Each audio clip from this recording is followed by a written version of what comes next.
Hi, my name's Rachel McLeod. I'm gonna take my glasses off. And today we're having a question and answer. And so I wanted to get on and give you a chance to ask me some questions. And I'm gonna change my setup a smidge over here. Uh, and oh, yes. Okay. And so I want you to go ahead and drop your questions below. And likewise, and as usual, I'm going to go ahead and just start talking. So here we are. Okay, so let's see. I'm Rachel McLeod. I'm a licensed clinical social worker and emotional wellness coach, and I help people eliminate symptoms of anxiety, depression, and traumatic stress in 2 to 6 months instead of 2 to 6 years. And so I've been working on that for, let's see, I started with myself 10 years ago, almost exactly. Um, and I moved my anxiety disorder into remission a while ago. That doesn't mean that I'm free of anxiety. I'm a human, and anxiety is a human emotion. Now I just work with it differently, and I don't get stuck up in it like I used to, and I don't get lost within it. And it doesn't. Anyway. It's just way better, and I have a way different relationship with it than I ever have, um, and that's good. That's what we're supposed to have with our emotions. We're supposed to have a great relationship with them, and that's really what one of the functions, one of the things that happens when you do this work. And so that's what I do.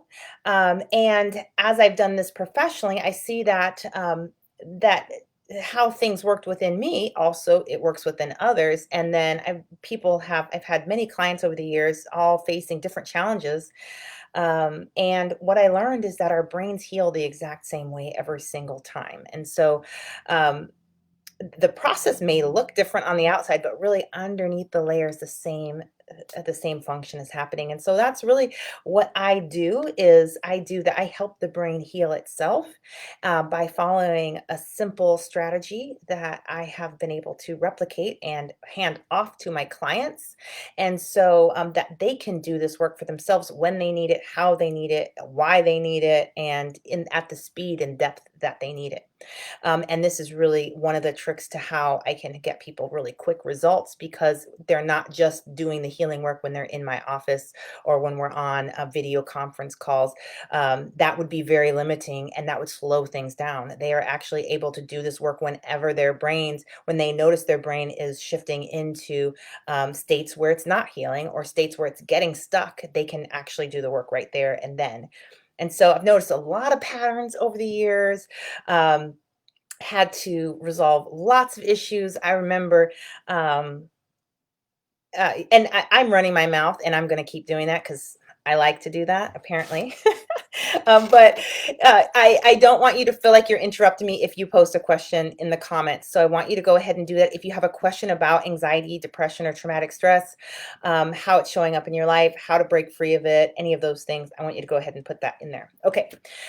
So I yeah, solving different problems. People come with different symptoms. I remember having a client, fabulous client. This is when my practice was younger, and um, she had social anxiety, and um, but no like overt trauma.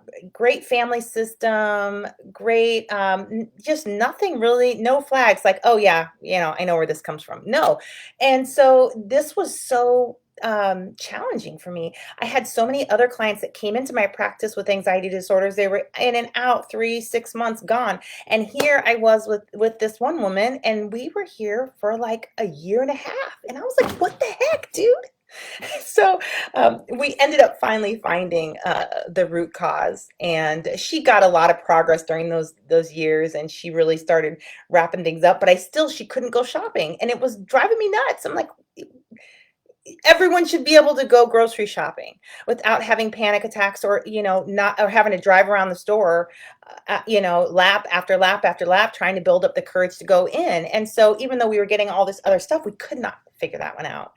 And so we finally did, and she really moved through that. I remember that being, I was just racking my brain. I was like, what the heck? Um, Not usually that, I mean, it wasn't a complex issue, but it was so not complex that it was kinda hard. So it was, but we finally found that, um, and we worked through it. So there's that. Okay, so I have another a question. We have one from Cassandra. Awesome. I so appreciate you, Cassandra. You started it off last time too. Okay, and I'm going to invite everyone again, especially if you just popped on. Go ahead and post your comments below. Okay, Cassandra asks, how do we work with attention deficit issues that come from PTSD? I love this question, and I'm really glad that you see that coming from PTSD, because attention issues really do come from PTSD frequently. Not, there's other reasons for attention deficit issues. Hold on a second. Okay. There's lots of issues. There can be other avenues for that. That's not my specialty. I really specialize in it um, when it's coming from PTSD, and I see that a lot. And we can absolutely resolve that because it's just a function of the trauma not processing. And so, and what happens when your trauma doesn't process? That means your inner healer wants to go to it and work it out. When our inner healer goes to it and work it out, and we've got PTSD, that's not like a trauma that your brain is currently working on, right? That's more um, uh, like current issues going on, right? Sometimes that can take a while for your brain to do that. There's ways to speed that up, but ultimately that's not the same thing. That slowly processing, that's a function of it's working. Your brain is doing the healing work it wants to do, and it's getting it done. And that's good. That's not really what PTSD is. PTSD is when it comes up, it can't do it, it goes back, it comes up, it goes back, it comes up. Flashbacks, circling thoughts, racing thoughts. And when we have this thing going on back and forth, we really try to avoid it at all costs. But our inner healer is like, hey, let me get in there, let me get that. And so it's trying to get in there, you're trying to get away from it. It's trying to get in, you're trying to block it from getting in there. And that's going on back and forth and back and forth. Okay. Hi, Tim. Oh, my phone is um, Turnella. I love it. And Sandy. Okay. So hi to you guys all. So when it goes back and forth and back and forth, that's a painful process that can keep us stuck. And trauma tends to have a big emotional pull to it. Like it really, like it has a gravitational pull. So we can feel like we're getting sucked into it. Right. And that we can't get away from it. And we don't like that. And so we really do a lot to get away from it and to stay away from it and avoid and distract. And that's really um, where the attention deficit stuff comes from, is all the strategies to avoid falling into the holes, where you will fall into the pits or the pools of traumatic stress. And so, and anything can alert your brain to that. And it's kind of like, oh, I'm getting a vision of it. I'll have words for it in a second, but when you have attention deficit issues, it's like your brain is playing ping pong. That's what I'm trying to say. It's like it's here 1 second. No, can't stay there too long because the thoughts come up. Okay, can't go stay here. Okay. And it goes around and round and round and round. And then if your survival center, your nervous system can really be set to a place where the danger is here. I need to be paying attention for danger. Okay. And so now you've got hypervigilance involved, and so not only are you avoiding triggers, but now you're hyper vigilant because you want to make sure nothing's happening again. You know it's not going to happen again, but your nervous system doesn't. And so it's doing this for you. And when you're in that mode, this part of your brain is shutting down. And so it makes it very difficult to concentrate. And then you add on the emotional pull that's trying to suck you in and make you think about all the things and feel all the feelings, because that's one of the ways to get out of this, is to feel the feelings, get those emotions through the healing pathways. But because of trauma, it makes it really difficult to do that because the feelings are so intense. And so that's why one of the best things to do is, when you're working with trauma, I'm getting to the question, I'm working around it, but when you're dealing with trauma, is to really work with people that can help you break that down into small enough chunks to get that through your processor without becoming overwhelmed or dissociated or just knocked out of the game. Um, Yeah, that's why if you have trauma, I don't recommend you doing this by yourself. If you've got PTSD, a lot of times you'll need somebody to hold down the fort with you so that you can do the work, that you can lean into it, because PTSD can really feel like you're going to lean in and you're never going to come back out. Once you get your skills, then you can do it yourself and you can get practice doing that. And you know what you're doing, and you get a little bit more courage and you get a little bit braver, and all of a sudden you're like, I'm going to get this, and you just start taking off, and that's wonderful. But so I would encourage you to get professional help with that. um, so how we work with attention deficit is we really want to eliminate the hypervigilance. We want to, and that's I like interventions. I like emotional freedom techniques because there are no known side effects. I don't care how traumatized my client is; they can usually use that and get some really great results without harming themselves. Um, a lot of times, you will need deeper strategies than just learning it and using it and tapping it on whatever. But if you start using that, you'll start to feel better. I also like, there's a product in the community, and it's an EMDR product. I love this one. I should really become a affiliate of them, but I'm like, whatever. We'll see. Because I'm like, I just want to tell people about this. It's called Touchpoint Solutions. They have buzzies. They're little, like they're watches that you can wear, and they provide alternating bilateral stimulation. And you can really use that to stay more regulated. I have clients who will use that. And they will notice an increase in their focus. They will, it's the autistic community, the parents of children with autism are going nuts over that because their kids are being able to stay more regulated, stay more grounded. It's great for anxiety, it's great for attention issues. And so that's a really great thing to use. I haven't experimented with that long term. Like, could you just use this for the rest of your life and be able to focus? I don't know. I'm a trauma, I like to make sure that your body is holistically and your brain is holistically functioning well together. And so I don't want you to have to rely on devices and products for the rest of your life. But uh, they can really be a help. So I've never really, I don't, that's the long term effect of that. I really don't know. Like, I don't know if let me say that clearly. I don't know if wearing those will resolve the attention deficit issues that come from PTSD completely, just using that bilateral stimulation. I think that there's evidence that it could, but I think that what I find is that you really have to resolve trauma, the PTSD, at the root. Um, and and so and the deeper the root is, like the earlier the age, usually the more construction you need to do to rebuild function in that just never got assembled. And I don't think passive bilateral stimulation will help that, but passive bilateral stimulation will surely help attention issues.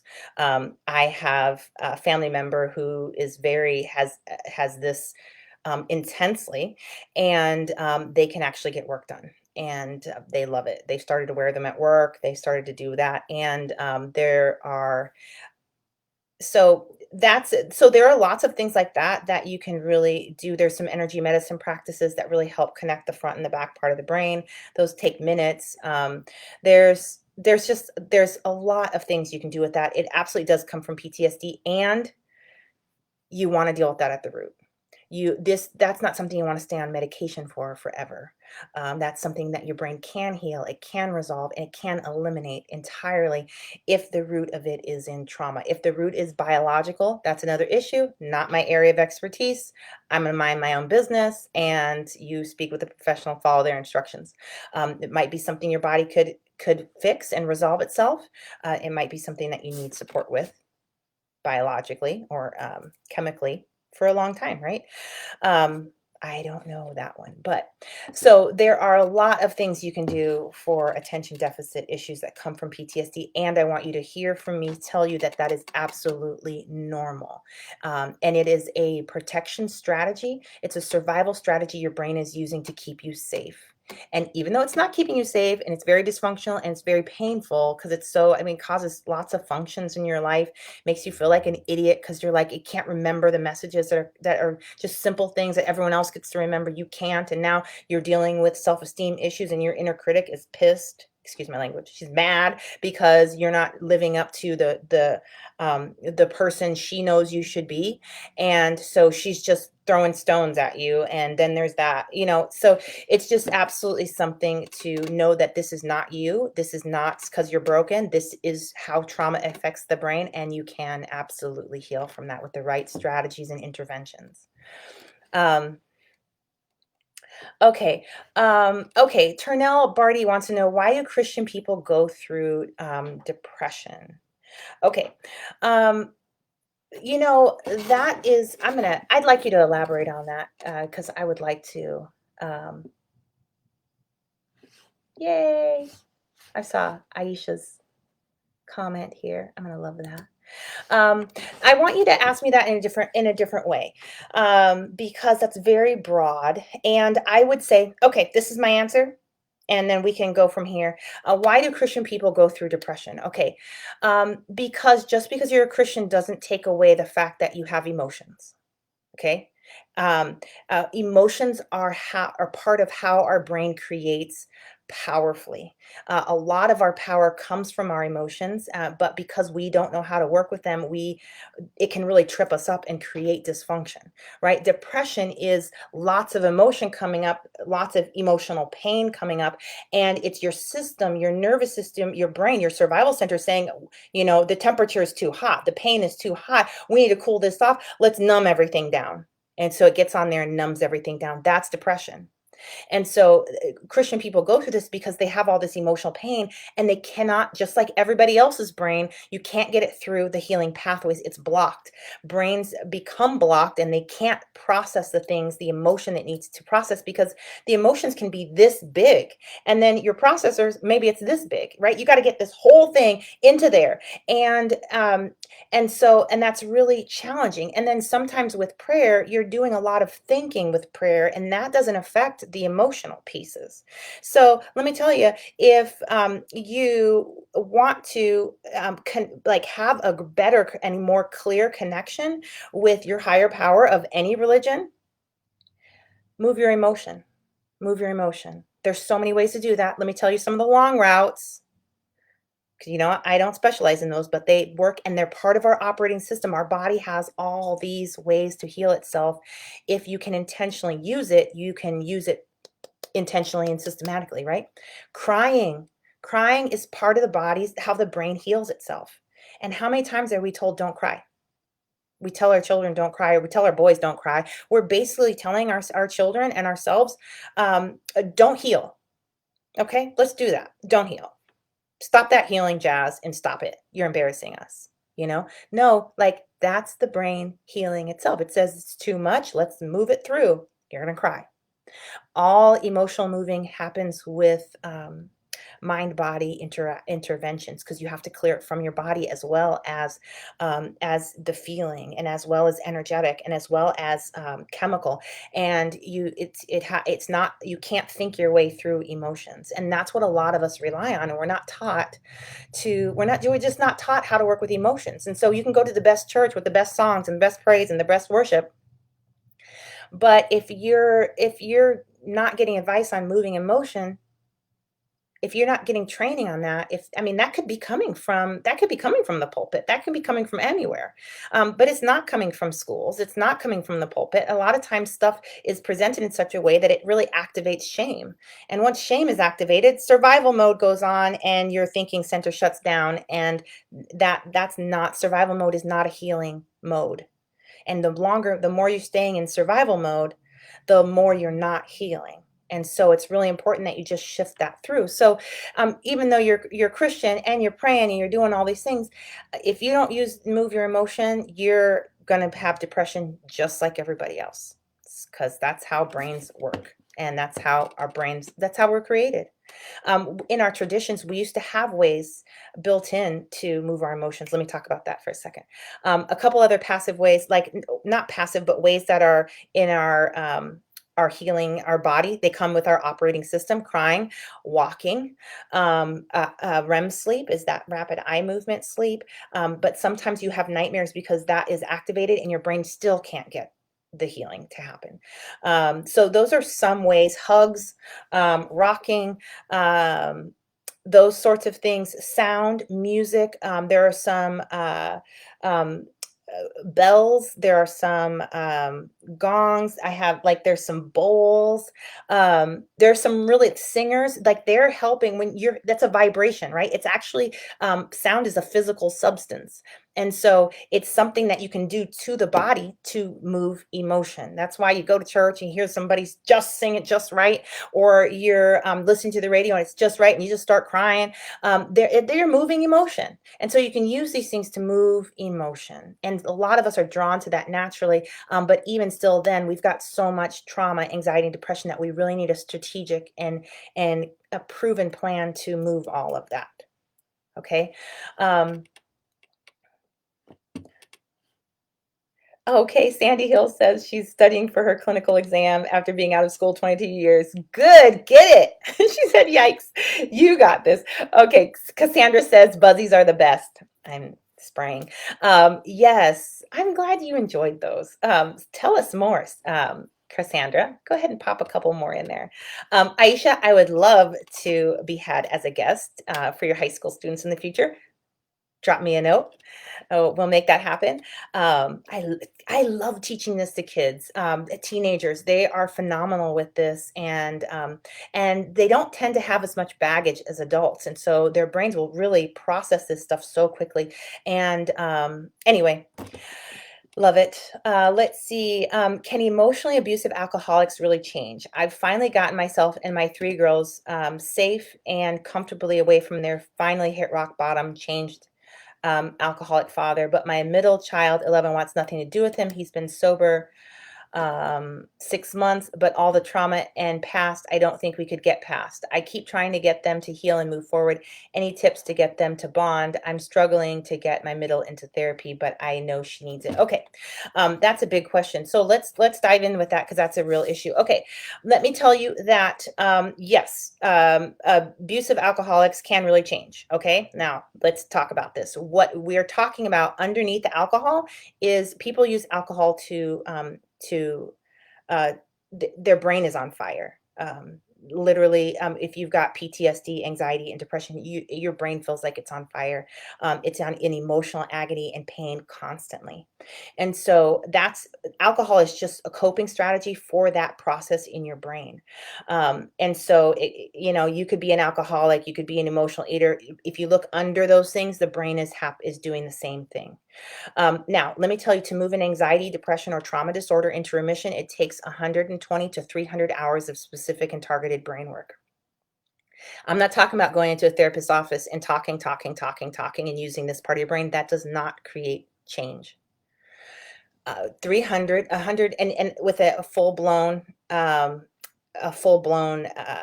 disorder like that, with that type of alcoholism and abuse, we are talking about at least 300 hours of specific and targeted brain work. And even then, there will be more work to do later on. So, and this would be just to to deal with the anxiety, the depression, and the trauma. Okay. So, in my world, I can get somebody through 300 hours in about 6 months of like keeping the pressure on. And I choose people that I know if those are the people I love to work with them, but you're going to have to crunch because this is good. This is a lot of work, right? I am never going to think, okay, we're going to do a third of that and you're going to be fine. No, this is a whole thing. And so I don't know, typically I tend to be quite aggressive, and I want to use the word aggressive, assertive. Maybe I'm going to throw those words around. We're going to think about that. I tend to be assertive with that. And the people that I choose to work with have got to be some go-getters about this. So I don't know if that's him or not. Typically, when I work with men, I right, I have some amazing men clients, but men don't. There's some men that just are. They just. I have women too like this. They just don't want to work that hard for their emotions. So I don't know where he is at. You would know that if he has a fire under his tail and he is motivated and he would do that work, then the potential of him doing that with his therapist is possible. Now we have to check your therapist skills. His therapist skills, are they going to move him quickly like that? Probably not. So I would say if he's doing weekly therapy and not doing any work between there, to get to 300 hours, you're looking at about 6 years. Let's check that math. 2 years, 104 hours. If you do weekly sessions for 1 hour, that's 6 years, right? To get through all of the brain work that needs to be had. And we're talking about not just stopping the symptoms that are creating the fire in his brain, but also starting to generate his own joy, his own validation, his own self-confidence, his own inner value, his own transforming his inner critic to his inner wisdom and guidance, and then self-love and unconditional love and patience and kind. You know what? You see what I'm saying? Like there's a lot of work there because he's got that going on. So I'm hoping you're picking up what I'm putting down, that I would assume that he is the same as he was until you get that paper punched, that he has gone through at least half of the treatment and is planning to go all the way. So that's my first thing. Yes, and so I think that's great that he's hit rock bottom, and the proof is going to be in his brain function. If you want to know, hook his brain up to a functional MRI, and you will see what parts of his brain are lighting up, and you can trust that. But if you can't get an fMRI, those are little headset things that do all this work, you can just check and see how often he's going into a limbic state. If he's going into frustration, overwhelm, shutdown, irritability, freeze modes, then if he's doing that a lot, he still has a lot more work to do. So, also, I think children have their own wisdom about who they want to be around and who they don't, and I would just validate that. Some of these things, some people won't go to therapy, and so there's a lot of great things you can do to help them move emotion and get that through so it doesn't stay stuck. Once your brain gets the emotion in there, what happens in the thinking center is now it has everything it needs to create and find solutions and understand a situation. It can't understand situations based on thought alone. I wish it would. I'm a fan of that. I think that would be fabulous, but that's not how it works. It needs all the emotion from the situation to get through the pathways. It converts it into usable human form, right? So that your inner healer can really use it and work with it and mix it all together with all the thoughts, all the values, all the ideas. And that's how we come to greater wisdom and experience and mastery, and our brains upgrade. And that's what your kid is going to need to be able to um, feel safe in a relationship with your husband, I would imagine. But that would be the focus that I would have on that situation, is helping them to move emotion. And if they won't go to therapy, there's lots of other ways to do that. You might get creative about that. There's also, I would recommend books, reading books together about having an alcoholic father. Really project it outward, like look at the book together. So you're looking at somebody else's experience and not asking your kid directly about this. There's things about that I would tune into. Okay. Yeah, and she does, but if she's experienced all the abuse too, so it's really going to be important that she gets to process that. And um, anyway, good luck with that. That's hurtful. And I want to tell you, Erin, that this is a hack that I think lots of parents don't get and they don't understand, especially when the kids see their kids suffering, is that the work that you do in yourself, the healing work you do, how you move your own emotion and how you work through your own symptoms of anxiety, depression, traumatic stress. And I know you've got a lot of those if you've been living with an abusive alcoholic for at least 11 years, right? You've got a lot of that. If you can move your own through, that work goes directly and pours into your babies. Absolutely. A lots of parents they see their children hurting and they will lose sight of their own emotion. They will set it to the side and they will go help their kids. But what they've just modeled for their kids is setting this emotion aside. And so that's what their kids learn how to do. Oh, that's how you not feel so bad. And then now their kids are putting the emotion aside and going to help other people. And that's how we collect emotional baggage. And so it's going to be really important that you don't model and you don't teach them how to carry and create emotional baggage by not doing it yourself and by not modeling that. So the more that you use these tools, the more you move your emotion, the more you help your brain work through this traumatic situation, the more you're going to be, one, you're going to be available, two, but you're going to model this for your children, and three, you're going to know the things that your kids need you to say, because that's what comes into the emotional process, because you're going to have words for these things. You're going to have understand the feeling for these things, and you're going to be able to start sharing that with your kids. So, um, oh, Aisha says she's referring to, I've shown your personal tapping strategy you shared in the canoe to my GED students one term. I know it can help so many. Absolutely. I have a video. It's my first video that I've ever done, and you can find it in my video section. And I'm in a canoe and I'm working through a phobia of mine. And anyway, it's a funny video. Because I thought that I was finished with it, and I came back and I still had symptoms of a phobia. And so you see me using emotional freedom techniques, and I'm all over the place, but it was very helpful. Okay. Laura asked, can I talk about the trauma of emotionally unavailable parents affect a person's self-worth, leading to adult anxiety around relationships? Absolutely. This is real. Um, it really, with parents being emotionally unavailable, it's really one of the worst things that can happen. And it's not like, and let me tell you, as a therapist, I'm not above this. Like, I have to work hard to be available, because we all have emotions, right? And I got a package of those too. And being a parent is fabulous and wonderful, especially if you didn't have to deal with emotions all the time. You'd be great. You'd be showing up all the time. But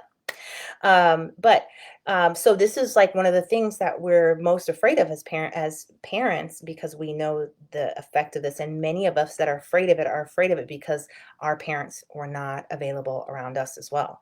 And so the problem with that, and why it's so damaging, and as damaging, if not more so, there's talk about this is more damaging than physical violence and all the other active traumas that you can do to our bodies. And the reason for that is that what you don't get when you have parents, uh, and that's why it is a trauma. Having parents being emotionally unavailable, or having parents being emotionally neglectful, is a trauma. Um, and what happens is that, let's see, let me read this again, because I think we're there. Um, what your parents are teaching you, because here's your parent, right? And this is one of the most basic forms that I can explain. You're a baby, and you are here, and your parents are looking here, right? And so, because they're not available, they might be looking in their thoughts, they might be looking at their husband, they might be thinking at their wife, looking at their wife, they might be looking at their parents, they might be looking at their past, but they're looking out here, right? And so the child learns that people don't look at them, and that creates a sense of, I'm not important, I'm not valued. That is sunk very, very deep in our infrastructure, our subconscious mind. And so, therefore, sometimes what happens is, when people do look at people, it's weird for the children and adults, because now all this attention, we don't know what to do with that, because that's not how our subconscious programming is set up to, that love is neglect, right? Attention, there's something wrong with me. This isn't right. Why are they looking at me?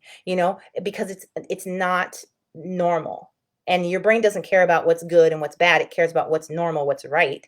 And we're taught that as children. And so, and I'm just going to use this one example because it's really loaded, but if your parents are doing that, and if they're doing this and they're looking at you, and you're smiling, and they're smiling back at you, they're responding to you, you realize that you can affect change in your outer world, and you are powerful, and you are important and valuable. And then they just think that, oh, you are just all of that, and they're laughing at you, and now you got an audience, and now you're doing that more. Ooh, how do I do that more? And the child is looking inside themselves to do more. And so they're pulling from within out. But if the parent is looking over here, the kid's trying to get the parent to look at them and pull their attention back. And when they learn what works, then they'll keep doing it, you know? And that's the pattern, right? And so this can be really, just that one thing can, as it goes on in life, you can really start to look for people that are also unavailable, that they won't really look and see you. And that's really frustrating, because we want to be seen. right? But when we're seen, we're just like, and when we're intimate, that's it's just uncomfortable because our subconscious mind is like, that's not what I'm supposed to be. And we're like, but I want that. It seems so nice. And no, I can't have it. And it starts sabotaging, right? And then can become anxious, like, oh no, I really want this thing and I'm not going to get it because I'm going to sabotage myself, but I really want it. And now we're anxious because we know we're just going to sabotage it if we get it anyway, right? And that's where we have that break in distrust, and we're having a hard time. And that's just one of the things, but I think that gives a pretty clear picture. Because yeah, and there's other things where the parents are there and they're looking at you, but they're gone. Like they're not making eye contact. They're there, but they're like, your face is blank. You're checked out. You're somewhere else, and your baby's making faces at you, and you're not responding because you're actually not there, even though you're looking.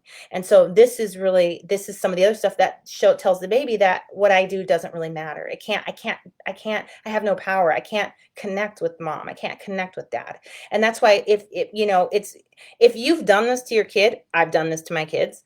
If you've done this to your kids, what's great is this you can heal this stuff at any time, and you can wire this stuff at any time. And so and that Leticia asks, can PTSD be cured? Absolutely. I mean, I can't use the cured word. Okay, so rewind. Editing and deleting that. Okay, can you resolve PTSD? Can you eliminate those symptoms? Can you rewire in something different? Can you create beautiful, vibrant function if you have PTSD? Yes, absolutely, including complex childhood trauma. So can it be cured? Not touching that, right? You're hearing me with that. Um, but yes, you absolutely can. And so the what we do with the trauma of emotionally unavailable parents is we resolve the subconscious programming. And you can hear your subconscious programming if you know how to do that, and when you start listening to it. And the more you practice this, you start hearing your subconscious programming, and you're like, ooh. And then if you know what to do with it, you just get too busy and do it. And then that's one that's resolved. But let me tell you something that as somebody who's done this process, there's so much, like for me, I've suffered from complex childhood trauma of this sort. Anyway, um, the line, not wanting to throw your people under the bus, right? But nonetheless, my story is complex childhood trauma. So in what I've noticed is that first you take dysfunction to function. If you're having anxiety attacks, circling thoughts, you create function. You stop that, you eliminate that, and you get your brain to function right. And then you can function well, but now you notice, hey, I want to connect better with people. Okay. Once you have that identified, now you could put a plan together to start creating that function where you can actually connect. There's reasons you can't connect, but everything's in your package still. Some of it, especially if you have neglect in your history, it just wasn't assembled. And that's one of the most frustrating things, is that you can see everyone else doing it, but you can't do it. And you're like, why? What's wrong with me? Well, you're unassembled. You haven't wired your brain how it needs to be wired, and your parents didn't help you with that. They weren't available to do it, or they didn't know how to do it, or wasn't done for them, so they couldn't do it for you. And I find all three of those things happening frequently, but like I said, it can be done at any time. Um, so yeah, and so the thing there is that anxiety piece is that subconscious, like, this isn't right, something's wrong here. And let me tell you, I get sick of that from my own brain, especially logically, when you know that it's fine. We're fine. So sometimes, it's just patience with yourself, compassion. Even though we are more than our subconscious mind, we have to be available to help it. Right. And if it's having a tough time, we help it out. And then you can get it so that it can have a new comfort zone. That's what you're looking for. You're looking for the work to go down to such a deep level that you're comfortable in it. You don't have to use your brain so much to do A plus B equals C, right? A plus B equals C. All of a sudden it just becomes part of you. It's a difference between playing piano and practicing all the notes. You're practicing every day, and finally you get the song so deep in your subconscious that you can play it moving, and you can play it with your eyes closed, and you can, because it's in your subconscious. That's where we want your comfort zone to be. That's where we want your ability to be in your adult relationships and to have your romantic partners. We want wellness to be deep in your subconscious. And if you've got complex trauma, it's not right. They right in there, they put a bunch of crap, when before you're 7, you can just shove all kinds of stuff in there. There's no barrier, right? And so we all have to keep that work going. But if you've got complex childhood trauma, you've got some extra work to do, right? And you have some specific and targeted work to do. And let me tell you what, the sooner you do it, the better. There's lots of people that put this off, and you don't get away with that well. And if you do, thank your lucky stars and get to work, because if your healing pathways are blocked and you can't get stuff through, if anything that happens, any traumatic events, anything that's overwhelming or distressing shuts you down. And that's when you have more symptoms of anxiety, of depression, anxiety, and traumatic stress, flashbacks, things like that. And it can really just like that, like this big, and people call me like, I was fine, but I've had anxiety for years, but I was fine until this one event. And I'm like, I know. And that's how it works. Clear out your healing pathways, clear it out, get your brain functioning well, because life doesn't stop for anybody. And so anyway, that's a little bit about that. If you have more questions, I'm closing the comments now. Let me close this, because we're gonna be here all night, ladies and gentlemen. This is great and fun. I'm gonna be doing this more often. Um,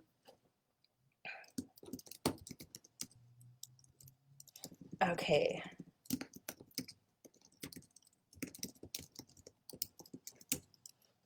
I don't know if that's the right way to say it, but questions are now closed. Okay, let's see. Let's roll back up. Uh-oh, I'm clicking the buttons. Okay, okay, so what can you do to get over it? Move emotion. Move emotion. That is the simplest form I can tell you. And if you've got PTSD, anxiety, like if you've got a disorder, you're going to need to do this specific um, strategically. And I'm going to tell you, it took me 7 years to move my anxiety disorder into remission, because one, I didn't know what I was doing. I was my first client. Two, what had happened is I would get results. I would use emotional freedom techniques. That was the intervention I used. I thought it was magic. Turns out it's awesome, but your brain really is where the magic is.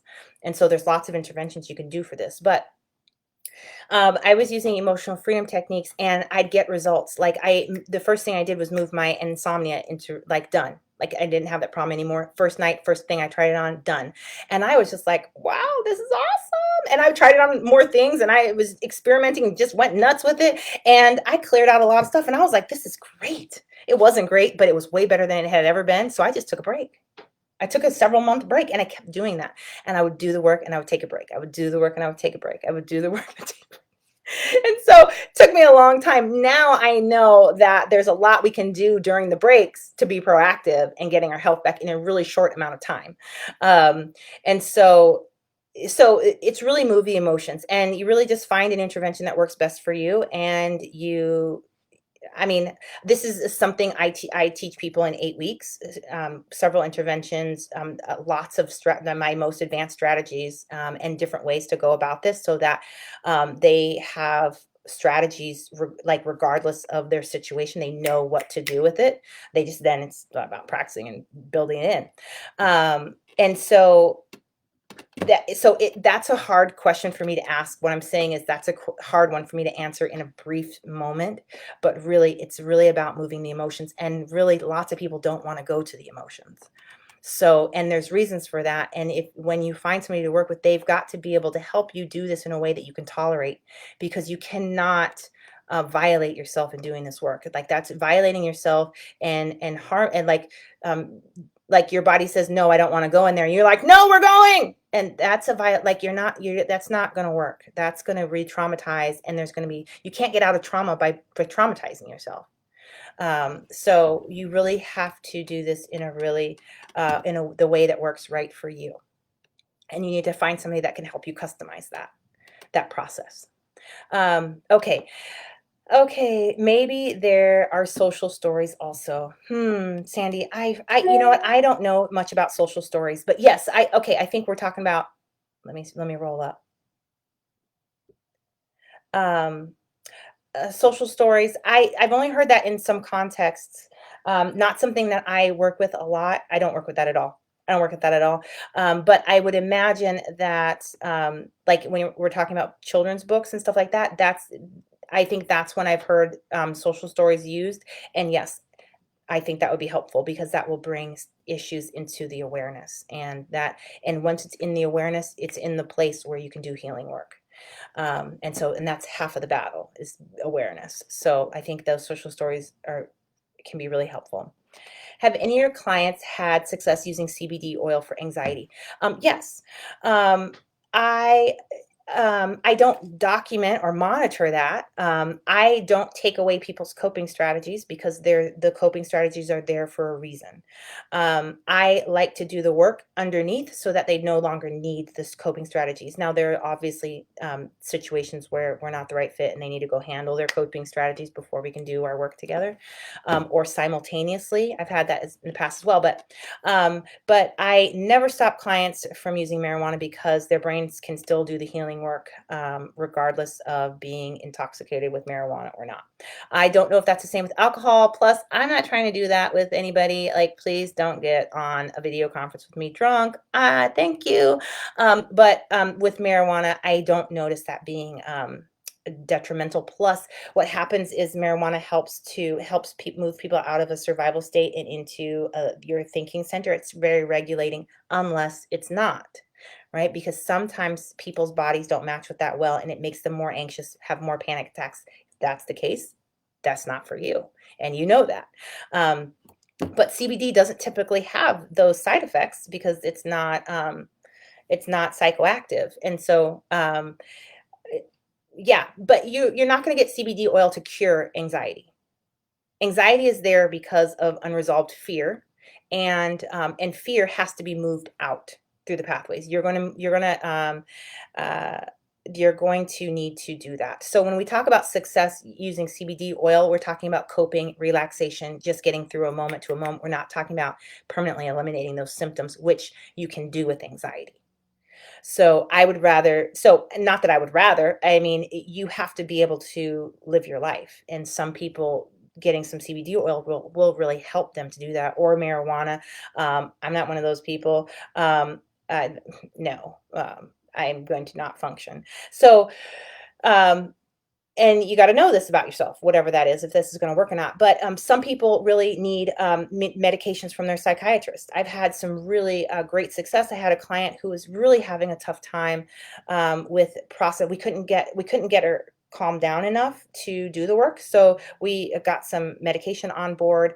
I think I don't know how long she's been taking that. I think it's like 4 months, but it was enough stability for us to be able to go down and do the work, and now she's coming off. And so, and she's doing that very smoothly. She's doing a really great job, and that is awesome, like, because she didn't want to be on that in the first place. So that's my long answer. um okay, yes, wait, I'm lost. I'm just moving my way down. She says, I find it helps more with physical symptoms of anxiety, but not the mental ones, if that makes sense. Yeah. I would imagine that would be the case. And it's really important to take care of the physical symptoms of anxiety. As a matter of fact, that's when you really get the win. If you can get the nausea out of your body, and you can, then, or the tightness in your chest, or the headaches, or the tightness in your shoulders, if you can get that out of your body, because that's anxiety induced, um, the anxiety, that's a big win, because that's a symptom that has to be eliminated in order for your brain to restore. It's part of how your brain heals itself, right? So it's got to come out of the body, and that's why talk therapy, I don't find that to be useful in eliminating symptoms. It's great for understanding, but it's not great for eliminating symptoms, and especially because it doesn't clear anxiety out of the body. Itch. Excuse me. Okay. Leticia, I have a daughter that has depression. She's pre-diabetic, fatty liver, and overweight. She's 16 and has had gallbladder surgery and PCOS surgery. Yeah. She lost one fallopian tube, has had abandonment anxiety. She does not believe in therapy. How can I help her? Um, you know, um, this is complex. I would check thyroid stuff as well. I would just make sure all. Sometimes there's things going on like not enough vitamins, like vitamin deficiencies, as a result of the liver not converting the vitamins into active form. I have one of those issues. It's been part of my anxiety strategies is make sure your body's functioning well, and make sure your brain has what it needs to function. And so I would cover all of those bases. Depression at such a young age, I would imagine there's a lot of grief in there that needs to be moved. And this is tough because there's lots of ways. I mean, some passive ways, and I'm just telling you these things are out there, not necessarily giving you any advice, but those the buzzies at Theratapper. I have a relative right now healing themselves because they would not go to therapy using them, and some people won't. And we need ways to be able to take care of ourselves. Guess what? I would never have gone to therapy, and I'm a therapist. No way, no how. No, I do. I like it now. Like I like to have people pick through my brain. I think it's fun. Like, what are we going to find? But that's not where I was. And I felt very fragile, and I did not want to waste my time, and I didn't want to talk about my issues. And the treat interventions that will help you heal don't require you to talk about your issues. You never have to talk about it. So she doesn't have to talk about, but she has to help her brain. And so, how you can help her is perhaps find some of these things, buy some buzzies, um, talk about grief. Talk about, I would say, emotional pain is all these things. And then, when we have, and Leticia, let me tell you what, the number one thing you can do for your daughter is do your own work. I have a client, she's wonderful. She came to me with anxiety, depression, traumatic stress, and a binge eating disorder, and was very close to 400 pounds. And um, we did we did her emotional work. She lost 80 pounds like within 6 months, and the next year with total she lost 140. And then she's been continuing to maintain and decrease. I don't know where she's at with that now, but it's not really our conversation. But um, guess how much mom and dad issues she had? Tons. And so, and it's not your fault. I'm not saying it at all is your fault, but it's your honor to do your own work. And when you do this, you're showing her how to heal, and you're teaching her how to do that. And there's healed people heal people. If you're healing, I'm telling you, I promise. I wish I could document this. I cannot yet. But if you can, talk to me.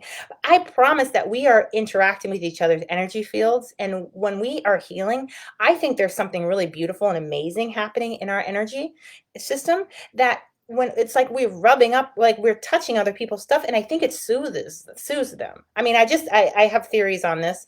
And just because I've watched so many times these things happen, I'm like, this has to be like, there has to be some energetic communication happening here. But if you are doing your work and you're healing, that's going to help her. I have found in almost every single client with an anxiety, depression, trauma disorder, their parent has a matching disorder. And it's really frustrating to kiddos because they're the ones who have to do the work, even though the root is in the parent.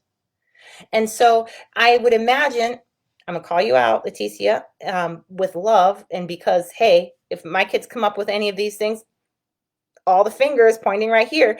And it's a mirror for the work I can do and I need to do and I'm ready to do because I'm gonna go like, you need me to, like, I need to deal with more of my anxiety. Let's do that.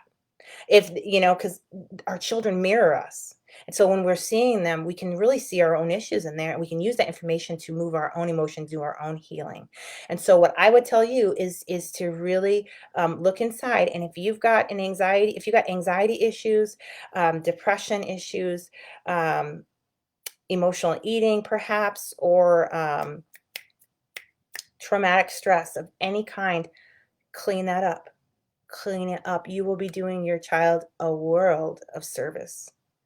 Most of my teen clients, if I could just get their parent in there, their kid wouldn't even have a problem. And that's the ugly truth of parenting. And guess what? It's ultimately no pressure to you because she can really do this work herself and her brain can really heal. But let me tell you what, do your work and you'll watch a lot of transformation take place.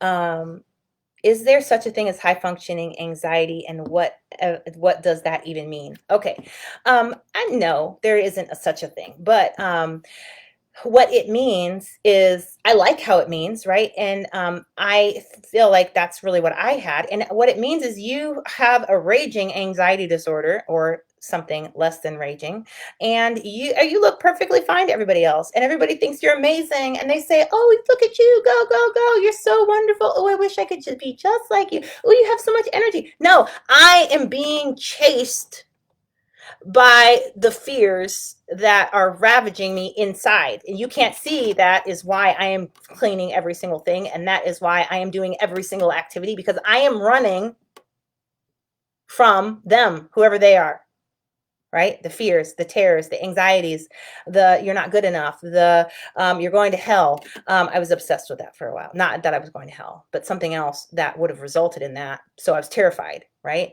And so you're like I'm doing habits and rituals because I am afraid I'm going to forget something, and I am, doing all these things because and keeping people out because I don't want to accidentally offend somebody because I'm anxious about that, right? But you wouldn't know on the inside, and so I look like a rock star because I can memorize all the things. I can do this. I can get A's on everything because I need to be perfect. Because oh my gosh, if I don't, my mother, how is she going to feel about this? And is she going to be okay? Is she going to feel like more of a failure because I'm a failure? Oh my God, I got it. So um, it's not so the anxiety isn't different. It's just how it manifests. And sometimes we can really be passing. Um, we can really, right? We can be in the general population and no one knows. And it's a kind of special pain because lots of people then rely on you, look up to you, and it kind of reinforces your crazy or your fears and it's like that. And so but it's ultimately the same as anybody else's. It's just fear motivating you. Um, if you have low functioning anxiety, right, you're pacing around and you can see it. You can see it everywhere, and it's interrupting every single one of your functions. You can't function in to have a disorder. It has to be interrupting you, your relationships, your job, your health. Like it has to be interrupting something. And in high functioning, it's not, but it's still painful. And just because we're not stuck in our house with agoraphobia, or we're not calling our doctor 6 times a week because we think we have the next illness, because we're not doing those things doesn't mean we're not suffering in the same way.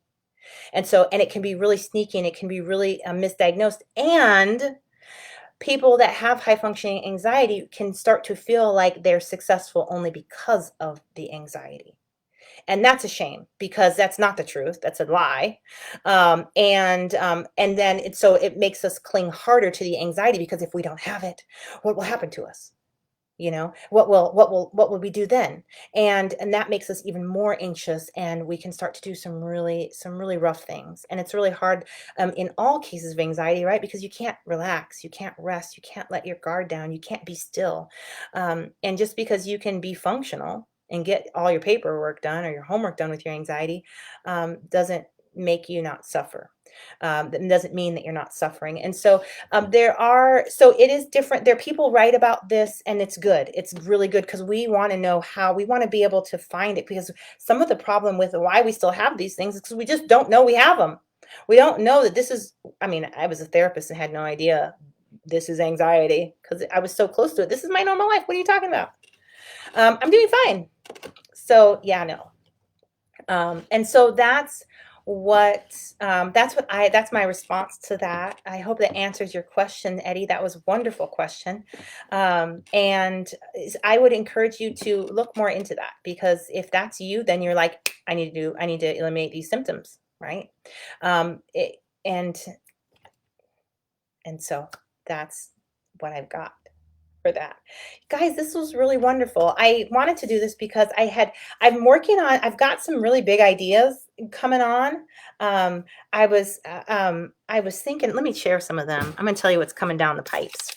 But they're not ready, you know? So I really couldn't share them yet. Um, but I really want to start, I'm going to do something. I might do a whole webinar because I like to, anyway, those are kind of a fun avenue. But how to make yourself predator proof and narcissist proof. This is a big issue that I see many of my clients struggling with, not right now, people struggling with this. People that have been calling me for breakthrough calls. This is what they're struggling with. This is one of the things. And we don't want to be creating that. We don't want to be pulling into our life people that are unavailable and narcissistic and predators. And this is one of the things that keeps us in our homes trapped because we know that we're not safe in the world because we are like a magnet to these people. And so, anyway, I am kind of flowing on that. It might come out earlier than later, but I wanted to do this because I figured, let me just ask you guys what you want to talk about. And so this was really wonderful. Thank you for showing up. Thank you for your questions. And let me tell you also, if this is something that you know, this is the type of work you want to do, and you want to talk with me to see if I can help you with this, I want you to go ahead and book a free um, breakthrough call with me. I'm foaming at the mouth. I haven't had water in a little bit. Um, uh, Go ahead and grab a spot on my calendar by going to rachelmccloud.com/call. And either I or one of the people from my team will call you and we will help you figure out what's going on, what your goals are. And if we can help you get to there, we will absolutely tell you how and show you what that would look like. And if not, that's okay too. We will steer you to what would work better for you and what's a better match for you. So I want you to know that's available, and I want you to know that's available for you if you're in a place where you're wanting to take action. If you're just thinking about it, let's hold off a little bit, right? This is for people that know that they cannot live with this in their life, not one more day, and they are sick of it, and they want out, and they want a proven strategy and a proven plan now. And so, like I said, if that's you, go ahead and book a call with me by going to rachelmccloud.com/call. And I will talk to you all soon. Take care.